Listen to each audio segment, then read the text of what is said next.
idea what the actual motivation is for that fight's not competitive at all. Well, it's a dangerous fight. Yeah. Because Joshua's going to try to make an example out of him, for sure. And will. I mean, Anthony Joshua is one of the biggest one-punch KO artists ever. I'm going to break his face. I'm going to break his body up. I'm going to stomp all over him. That's my mentality, right? That's a fighter's mentality. And I know what's in my heart. I know what's in my mind. And I'm here to compete. I'm here to prove myself that I'm the better fighter. So I'm looking forward to it, and I'll do that until I finish fighting, no matter who it is. Jake Paul is in trouble. And Joe Rogan just became the first major voice in combat sports to say what every fighter, commentator, and ringside doctor have been thinking for weeks. Jake Paul should not take this fight. Not against Anthony Joshua. Rogan didn't just question the matchup. He demanded that Jake Paul pull out entirely. This situation has gone beyond hype. It has entered the realm of real physical risk. Let's break it down. It all started after Rogan reacted to the official announcement. Anthony Joshua versus Jake Paul. A sanctioned heavyweight fight. 8 rounds, 10-ounce gloves, no headgear, real judges, real knockout power, and a genuine chance of disaster. Joe watched the promo and immediately said one thing. This is dangerous. Anthony Joshua hits like a truck. Jake should not take that kind of punishment. Rogan has watched thousands of fights. He's seen legends built, legacies destroyed, and careers ended with one unlucky shot. And the way he spoke about this matchup was different. It wasn't entertaining. It wasn't funny. It wasn't a money grab. It was a red flag. Jake Paul has lost his mind. This is probably the worst mistake of his career. Even in the poster, you can see this is a David and Goliath story here. I mean, there's times where I thought Jake is a cruiserweight. There's times where I thought even he could be a light heavyweight. And now he's stepping in with one of the most chiseled, bona fide heavyweights in the world right now in Anthony Joshua. I'm about to break the internet over Jake Paul's face. I'm not sure if that makes any sense, but it sounds fucking demented, terrifying. And speaking of the insanity of this thing, here is what the first line is. Jake as a plus 800. I have a feeling that's going to shift even more toward AJ. AJ's the 18-wheeler going 90 down the straightaway, and Jake is in a fucking golf cart going 10 miles an hour, headed right back at the 18-wheeler. It's going to be freaking destruction. Look at the reach. He's got a 6-inch reach on Jake. And trust me, the Chloe concept has told me the 6 inches is more than enough. Okay? Anthony Joshua has ended world-class fighters with a single shot. Now Jake Paul, who is a cruiserweight at best, is stepping into the ring with a man who weighed 250 pounds in his last fight and knocked out Francis Ngannou cold. Rogan said it clearly. There is no scenario where this is a safe matchup. Consider this. Jake Paul is 6 feet 1 inch and walks around at 200 to 210 pounds. Most of his career has been spent facing MMA fighters, retired champions, older boxers, or opponents who are naturally smaller. But if I can beat Jake Paul, then excuse my French, what the fuck is Anthony Joshua going to do to Jake Paul? I think my dad said that AJ could beat him with his prick, and I completely will back that up. Even if AJ had a broken arm in there, it still wouldn't go past a minute. To be quite honest with you, and as a safety aspect, there's no way that fight can go ahead. At the end of the day, my God, how good does it make me look? He gets beat by Jake Paul. Well, that automatically makes me 2-time heavyweight champion of the world, doesn't it? There's no proper way. I've got to laugh about it. How are we even talking about this? He got his nut boxed off by me a little over 2 years ago, and now all of a sudden he's talking about fighting Anthony Joshua. It's like, come on, like you can't be serious. He can't beat me. I'm not Anthony Joshua, am I? So it's just ludicrous. It really is. Anthony Joshua is 6 feet 6 inches. He has a reach advantage, a height advantage, and knockout power on par with legitimate heavyweights. Even with a 245-pound weight cap of the fight, the difference is enormous. Massive. So we've got Anthony Joshua, AJ, you get me? What a legend. And we've got Jake Paul. He's a legend as well. Now, AJ is facing a lot of backlash because he's fighting Jake Paul. Ache. Understand, man. It's like football, you get me? You play for Barcelona. When you get older, you start going down a bit. And then everything is about money. Yes? Run it up. Now, everyone wants to see the Tyson Fury against AJ fight. We've been seeing it, but we've seen Alexander Usyk. He's been doing our guys wrong. He's been just winning. He's been in the way. So, my take on this is, it's dangerous for Jake Paul. Get me? A lot of people, Eddie Hearn, Dana White. I just done a full YouTube anyway. Just watch the full YouTube because, you know, there's a lot of people that's reacted to it. You get me? So, full YouTube out now. This isn't just Jake moving up a weight class. This is Jake stepping into the ring with an entirely different species of fighter. First of all, kudos to Jake Paul. The cojones this motherfucker has. From a Disney kid to YouTube to... He can fight anyone, get views, and make fucking money. This crazy wild boy sends out the bat signal, the British bat signal for Anthony motherfucking Joshua. You know how crazy that is? I will say this. I don't think any of Jake Paul's fights are fixed in any capacity. At all. Not even close. I don't get down that narrative. I will say this, though. My spidey senses will go off if Anthony Joshua doesn't absolutely mop the floor with him. Doctors have already stepped in, questioning how a commission could approve this fight. Fighters like David Haye and Ariel Helwani have warned that the matchup carries extreme risk. Rogan doubled down. Size matters. Weight matters. Power matters. This is a heavyweight world champion. You do not play with that kind of danger. Jake has power, sure, but power at cruiserweight means nothing against a man who trains to knock out giants. Joe Rogan highlighted one of the scariest moments in recent boxing history. When Anthony Joshua knocked out Francis Ngannou, the entire world froze. Ngannou was motionless. Doctors rushed in. The arena went silent. It reminded everyone that boxing has no mercy. Ngannou was a heavyweight walking around close to 270 pounds, and he still went down as if struck by lightning. He was quite special because he stopped me. He did what Tyson Fury couldn't done, you know. And you know, he wasn't my day, and he's just way better than me today. So Joe Rogan asked a key question. If Ngannou went down like that, what happens to Jake Paul? Here's the twist. Jake Paul genuinely believes he can win this fight. He headlined the most watched boxing event in Netflix history. He feels invincible. The money is huge. And Jake thrives on doing the impossible.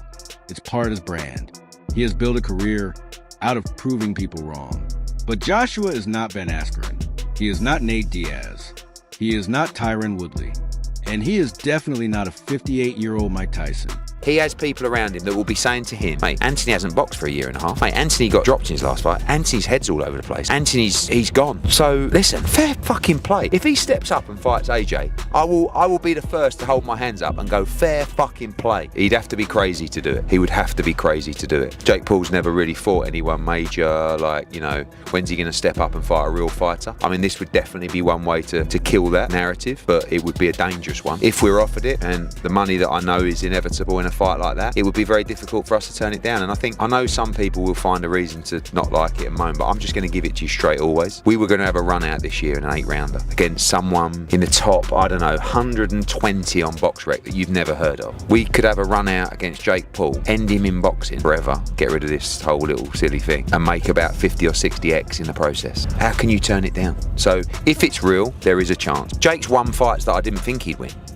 And Jake has got a lot better over the last couple of years. He ain't in Anthony Joshua's league, that's for sure. The only way this fight happens, if it's a fight, it's a sanctioned fight. I mean, ultimately, it's a cruiserweight stepping up to fight heavyweight. I mean, previously, what did you have? You had a lightweight fighting a cruiserweight, but that was an exhibition. This is no exhibition. This is the 10-ounce big boys, and this is a real fight. We've already really got our plans with Turki Al-Sheikh for 2026, which is ultimately to fight Tyson Fury, but also to have another fight in February. We got the phone call to say, look, obviously Gervonta's out, would you be interested in December? And the only other options we had for December was to do an 8-rounder on a card somewhere, which I didn't even know was going to happen. So I said to Nikisa, if you're truthful about this, which he assures me Jake is, then it could happen. So let's live in the real world, yeah? And let's just, everybody stay calm and make logical business decisions. What would you do, right? And please don't give me the, yes, but you have to think about the legacy here. You can't eat legacy, and legacy is so important. By the way, he's an Olympic gold medalist, a 2-time world heavyweight champion. The legacy's okay. I wouldn't let him not take this fight. I would push him in the ring ring to take this fight. So if you want to blame someone,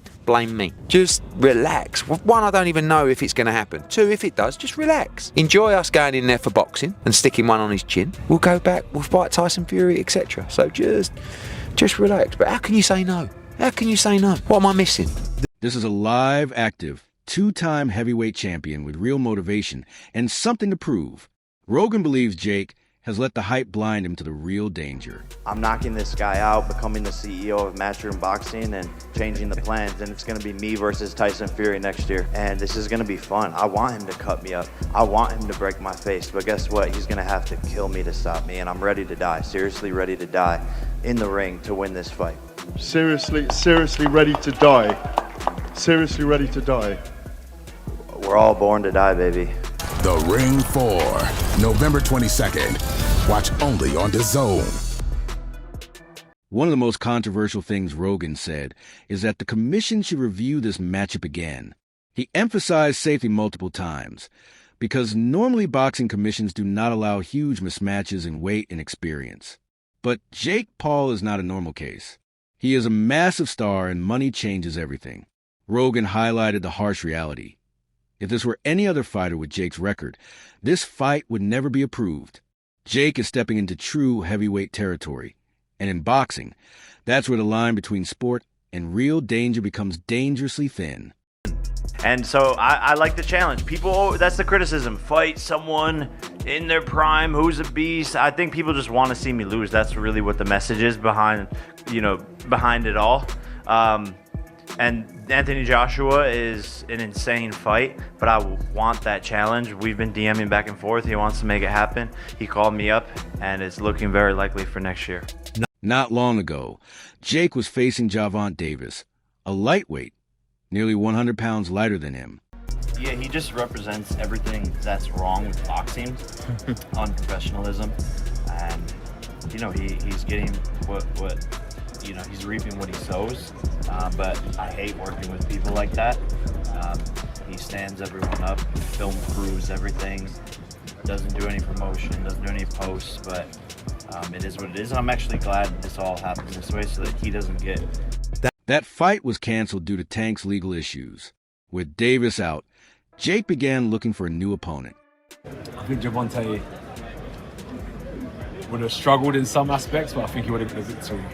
Think Javante would have got the victory? Yes, because of his counter-punching ability. So I think he would have, how he done with Frank Martin, kept his tight guard, took some shots on the gloves, figured out his distance, and then counter-punched Jake to hurt.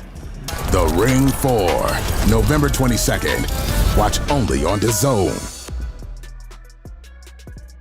He didn't just move up a weight class and weight. He launched himself into an entirely different universe.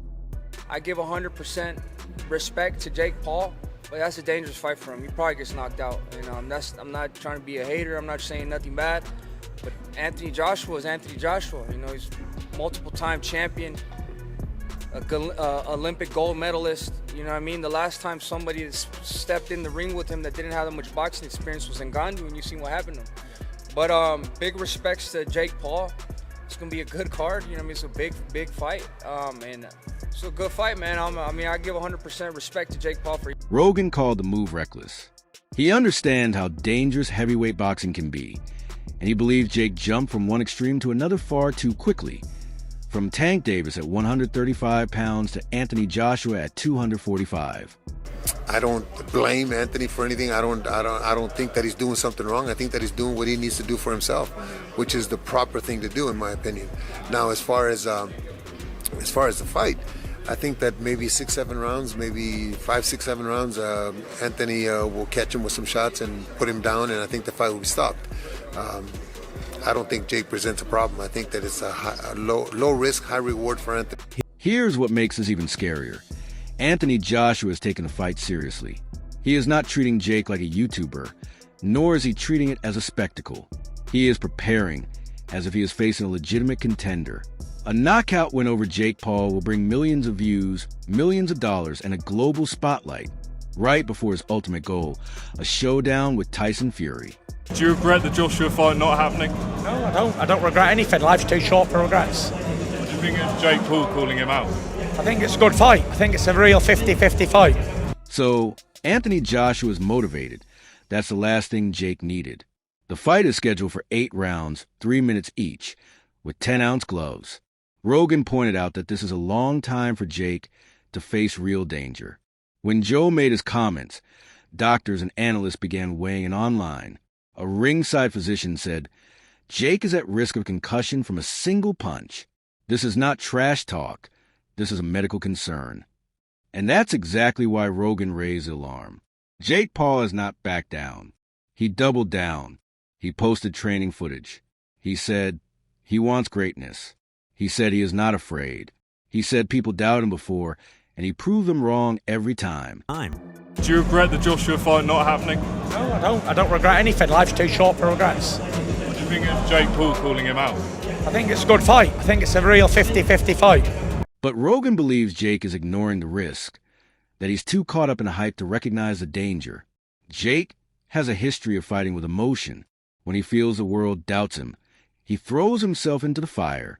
But this time, the fire strikes back much harder. Don't count him out. I think that's a very dangerous fight for Jake Paul.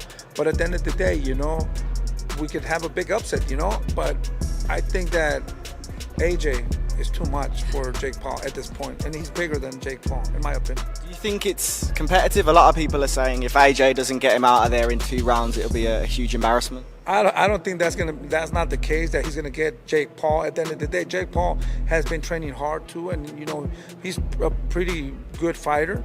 I don't think he would take him out in 2-3 rounds. I think maybe in the later rounds, or it might go to decision, but I don't think that Jake Paul can take AJ out. Or AJ could take Jake Paul. Maybe, but I don't know. It's just going to be an exciting fight. I want to see that fight, to be honest with you. The Ring 4, November 22nd. Watch only on DAZN. Fans are divided. Half are excited, viewing the fight as a spectacle and believing Jake has a puncher's chance. There's been some talk about possibly Joshua using Jake Paul as a tune-up to fight you. What are your thoughts on that? I don't know about tune-up. I think Jake Paul knocks him out. Seriously? Yeah. Why so? What impresses you about Jake Paul? I just think Jake Paul would knock AJ out. I think AJ's a spent force, and I think Jake Paul's on the rise. I like his new heavyweight look. Bit chubby, bit bulky. The other half are worried. They fear the fight is irresponsible. They fear Jake is overestimating his chin. They fear the size difference is too much. Too great. Jake Paul's talking about fighting Gervonta Davis, who's 135 pounds. And then on the other hand, he's talking about fighting a 260-pound monster in Anthony Joshua. Listen, he's crazy enough to probably do it all if the money's right. But we're not really interested in waiting until 2016. And we're certainly not basing our career around a potential fight with Jake Paul. But if we were offered it, why not? It would be such an easy night's work, and it would be massive. And Jake's smart. Look, I know that we have our back and forth. Jake's improving as a fighter, and you have to respect the fact that he's dedicated not just to the business, but also to the hard graft of boxing. I still don't think he's particularly good, but he's a decent, some level fighter. But he's crazy. At first, I always felt that Jake was just using these people's names. I think he's got that many people around him that I wouldn't be surprised if he thinks he's got a chance against Anthony Joshua. Jake, I watched him, Jake. You'll knock him out. Yeah. It's like, But, there's a difference between fighting Gervonta Davis, even Canelo Alvarez, and then fighting AJ. The other two you can get just humiliated and schooled and beaten up a little bit. The other one you can be fully decapitated in. And when Joe Rogan spoke, most fans admitted he's the only one being realistic. So, what happens if Jake wins this fight? Let's be fair.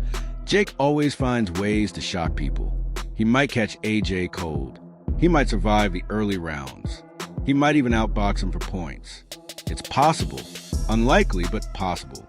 Rogan even acknowledged that Jake's improvement is real, his discipline is real, and his power is real. But none of that changes the fact that one mistake could end the night. Now, what happens if Jake loses? This is where Rogan sees the real danger. It won't be a normal loss. It won't be a decision. It won't be a close fight. It will be a heavyweight knockout.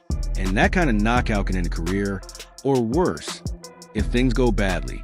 what happens when I can't. Well, I mean, I think we both know, but for the sake of saying it specifically, if the two of them do collide in the ring, Josh and Jake, yeah. I don't believe it. I don't believe a single thing until I see him in the ring. I don't believe any.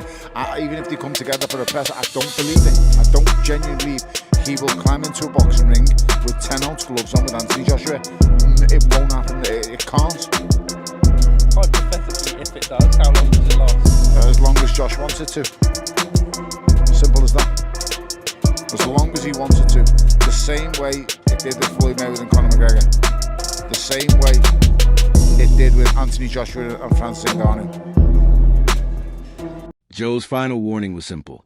Sometimes the bravest thing you can do is step back. He didn't say Jake was scared. He didn't say Jake was weak. He didn't criticize him. He said Jake needs to protect himself because one fight is not worth risking his health. And coming from Joe Rogan, that message landed harder than any punch. So now the question goes to you. Should Jake go through with the fight, or should he listen to Rogan and pull out before it's too late? Is this bravery, or is it danger disguised as entertainment? Drop your thoughts in the comments. Don't forget to like this video and subscribe to Fight Field. I'll catch you in the next video.